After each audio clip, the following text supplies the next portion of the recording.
Direct News TV. October 20, 2023. Woman sentenced for pouring hot water on man denied bail. A woman who was sentenced to almost 3 years in prison in June for pouring hot water on a man last month was denied bail by the Court of Appeal, pending an appeal. The applicant, Frances Bartley Downer, was convicted of causing grievous bodily harm with intent in the Manchester Circuit Court in March. She was sentenced on June 29 to 2 years, 11 months, and 25 days. A week later, she filed an appeal to contest the sentence and conviction. Based on the recently published judgment, Bartley Downer poured boiling water over the victim while he was sitting looking into a book in an unprovoked and premeditated attack. This caused the victim to suffer a frightening and painful ordeal, extensive physical scarring, as well as psychological and emotional scarring. Bartley Downer, however, sought bail on exceptional or special circumstances while pointing to her age and medical conditions, which raised the issue of whether a custodial sentence was appropriate and uncertainty surrounding the availability of her full trial transcripts before her sentence ends. The judgment, however, did not indicate the applicant's age.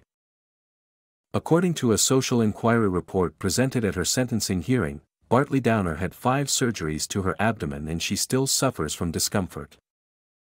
Presently, she is asthmatic, diagnosed with ulcer stomach, developing kidney issues, frequent urination, back pain, swelling of knees, and a gum issue for which she received surgery on April 17, 2023.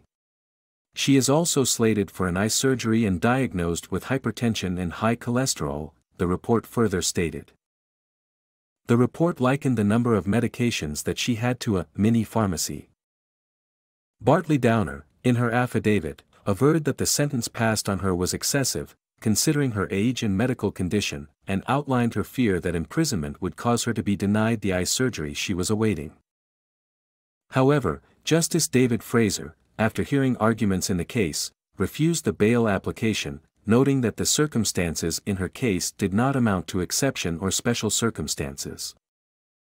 The review of the relevant circumstances in this matter has not disclosed that there is a likelihood of success in the applicant's appeal.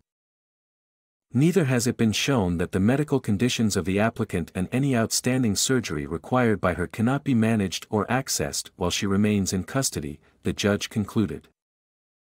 Furthermore, he noted that the availability of the sentencing portion of the transcript makes it likely that an order for the prompt preparation and production of the rest of the transcript could ensure that the appeal comes on quickly for hearing. The judge had also factored in the grounds of appeal but found that the current grounds did not amount to being a special circumstance. The grounds include that, 1. The verdict of the jury is unreasonable and cannot be supported having regard to the evidence. 2. The medical evidence or conditions advanced and set out in the social inquiry report were not taken or sufficiently taken into account or given any adequate weight by the learned trial judge in the sentencing process. And 3. That the evidence of good character advanced in relation to and on behalf of the applicant was not taken or sufficiently taken into account or given any adequate weight by the learned trial judge in the sentencing process. Other grounds were that the learned trial judge erred in law in refusing to admit or allow character evidence proposed to be given by the applicant's son, or that the sentence was manifestly excessive in all the circumstances of the case. However, Bartley Downer's lawyer, Donald Gittins, conceded, after examining the transcript for the sentencing aspect, that the first ground of appeal could only proceed on the basis that the medical evidence was not sufficiently taken into account or given any adequate weight, and that grounds 3 and 4 could no longer be sustained. Further, he accepted that the 5th ground lodged in support of the application for bail, that the applicant has a real prospect of success in the grounds filed so far against sentence, could no longer properly be advanced, as some of those grounds had been eroded by the facts and events that transpired at the sentencing hearing as revealed by the transcript. Gittins, however, maintained that the consideration must be given to the peculiar factors of the age and medical conditions of the applicant and the uncertainty surrounding the availability of the transcript. But Crown Counsel Lorian Tugwell, in her arguments, underscored that while there are conditions that are supported by the Bail Act in granting bail to a convict, the overarching consideration is whether there are exceptional circumstances to move the court to postpone the applicant's sentence.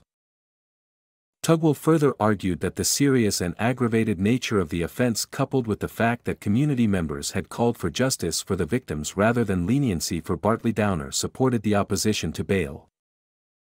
With respect to the medical concerns, she said the applicant's medical conditions were largely lifestyle diseases that could be controlled by a proper diet and exercise and, therefore, did not constitute special circumstances sufficient to provoke the court's discretion to grant bail pending appeal. My name is Kingsley. Please like, share, subscribe and hit that notification bell so you can be the first to be notified whenever we post. You won't regret it.